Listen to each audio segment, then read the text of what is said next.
வருமானம் வரணும், வீட்டில் பணம் தங்கணும், வீட்டில் இருந்தால் மைண்ட் ரிலாக்ஸாக இருக்கணும், சண்டை சாடியாக இருக்கக்கூடாது, மைண்ட் ரிலாக்ஸாக இருக்கணும், வீட்டில் வந்து பார்த்திங்கன்னா ஒரு வீட்டுக்குள்ளே போனால் வீடு காமாக இருக்கணும். அதுக்கு என்ன கலர் அடித்தா ஒரு மணி அட்ராக்ஷனு, ஒரு மணி இருப்புத்தன்மைன்னு சொல்லலாம், ஒரு மெயின் ரிலாக்ஷன்னு சொல்லலாம். இதுக்கு என்ன கலர்னால் நிறைய இருக்குது. நான் அதிகமாக ப்ரிஃபர் பண்ணுறது பார்த்திங்கன்னா ஒயிட்டு தான் நான் சொல்லுவேன். ஏன்னா இருக்கிறதுலே வேர்ல்டு ஃபுல்லாக யூஸ் பண்ணுற ஒரே கலர் எதுனா ஒயிட்டு மட்டும்தான். ஓகேங்களா? நம்ம இந்தியாவுக்கு முக்கியமாக தமிழ்நாட்டில் ஒரு வாஸ்து பிரகாரம் அதிகமாக பயன்படுத்துகிற கலர் பார்த்திங்கன்னா மணி ரிலேட்டடாக வரணும் அப்படின்னு நினச்சிங்கன்னா நீங்கள் உங்கள் வீட்டில் செவுத்துக்கோ ஒரு வீட்டுக்கு ஒரு ரூமோ அட்லீஸ்ட் உங்கள் பெட்ரூமில் ஒரு வாலுக்காவது பர்பிள் கலரை பயன்படுத்துங்க.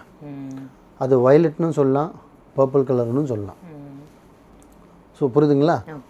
இந்த கலரை வந்து உங்கள் ஒரு ஹாலுக்கு ஒரு செவருக்கு போடுங்க, இல்லை பெட்ரூம்க்கு ஒரு செவரு போடுங்க, இல்லை உங்கள் வீட்டுக்கே கூட நீங்கள் அதை பயன்படுத்துங்க. ஆனால் பர்பிள் கலரை நீங்கள் எவ்வளோ பயன்படுத்துகிறீங்களோ, வீட்டுக்கு கலர் மட்டும் கிடையாது.